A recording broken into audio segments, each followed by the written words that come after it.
assessment. The degeneration of the conversation. This is Good Morning Ghana. That is your assessment. You can go on Radio Good. You can go on. No, I go on every some radio. other radio stations. I go on Joy. I go on all TV stations. But this is Good Morning Ghana. I think that to be fair. The conversation, and you never interjected him. No. You never interjected him. Do you know why? For a second. Do you know why?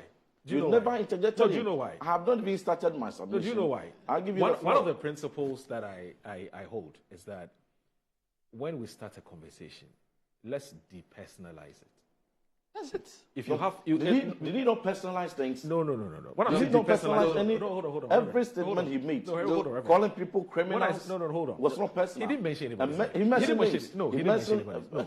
I'm just saying. Oh yes, I mentioned it. It's a fact. No, hold on. I'm just saying that. No. Enterprise. No, you don't get the point I'm making. The man you data bank. Remember, you don't get the point I'm making. No, you don't get the point I'm making. I've mentioned if you think I have something wrong, you can take it out. The two of you are sitting here. No, so the two of you are sitting here. We're having a conversation.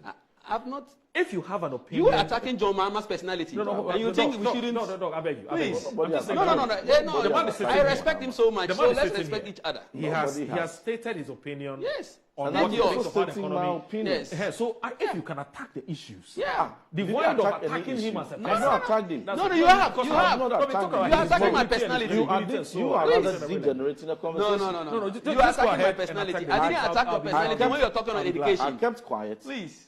I kept quiet. You didn't. You interrupted me 2 times. You didn't keep quiet. Degenerated the conversation. You interrupted me twice. But I can indulge him. I can tolerate this. Once you don't want it, let's not do it to him. I can tolerate this. Yeah, let's go ahead. So let him keep interjecting. I can tolerate this. Please, let's go. Now, we don't have all day, yes.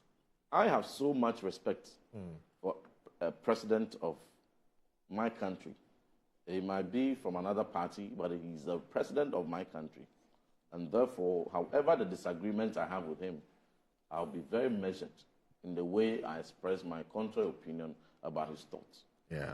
The words coming out from President Mahama, which has given impetus for others to go around saying all kinds of despicable things, is truly unprecedented.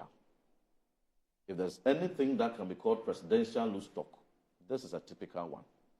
It is highly unprecedented.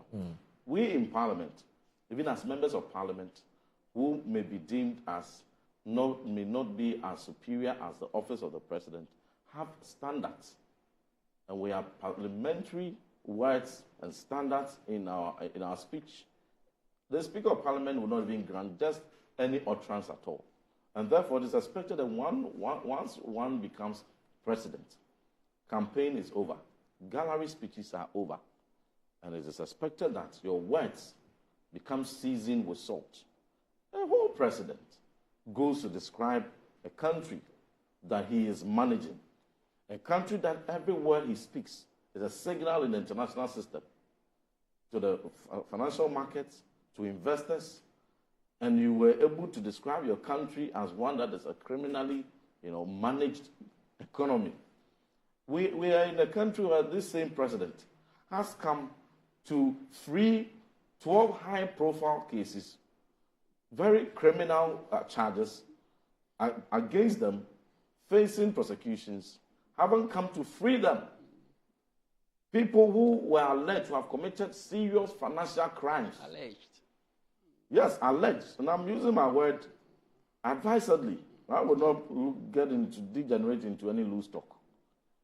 You see, alleged to have perpetrated criminal acts, financial crimes, financial losses, embezzlement, misappropriation, and all sorts, huge billions.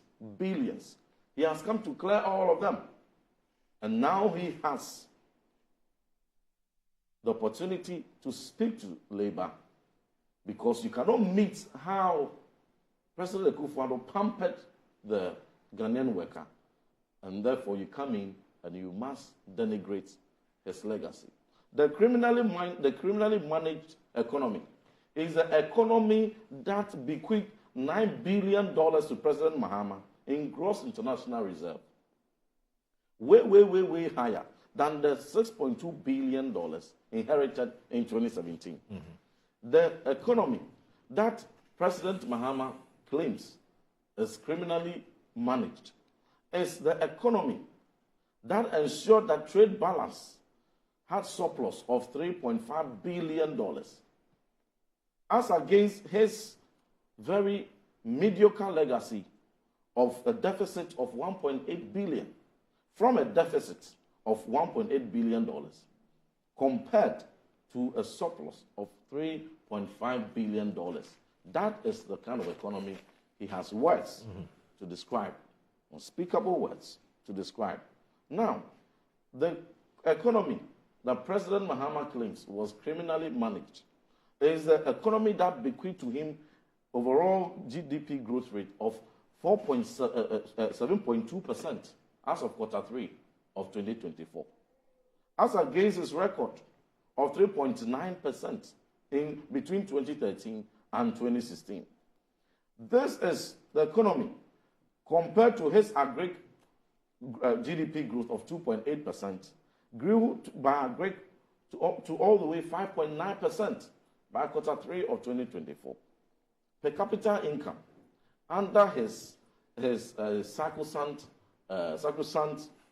so-called regime was 5,933, compared with 24,544 cedis, from 5,933 to 24,544 between 2017 and 2023, per capita income.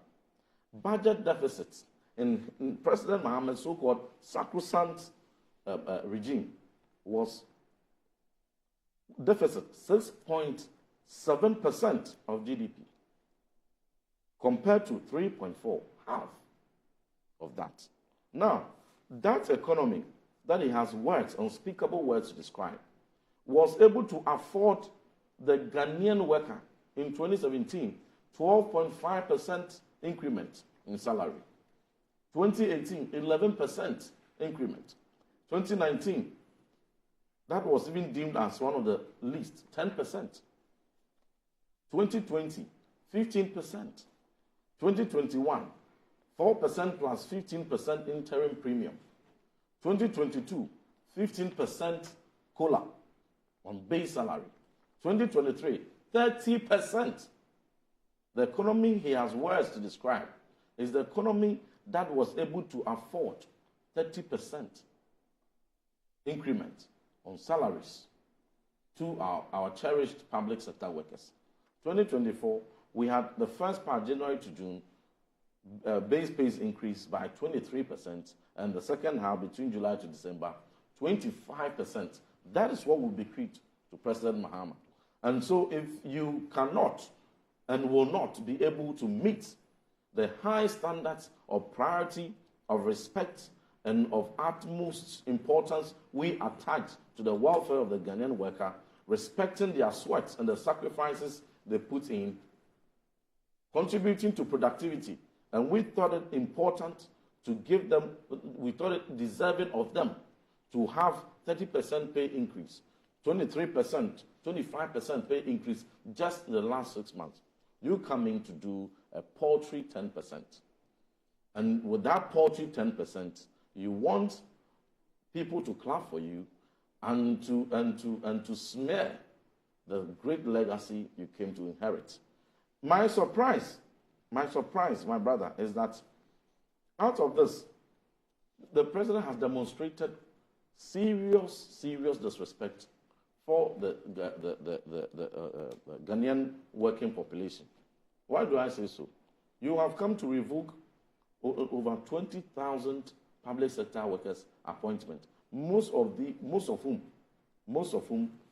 date way back as of September and October, at which time election had not even been held. You can even have a debate of post-December 7th recruitment. It's another debate.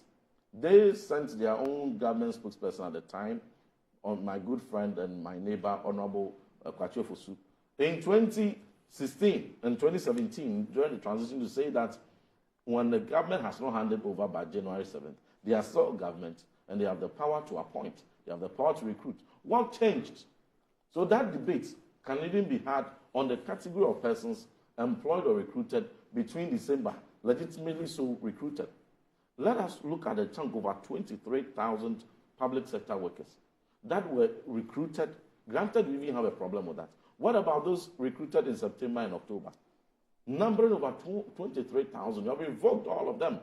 Instead of you to create jobs, you are rather revoking jobs. Create new ones.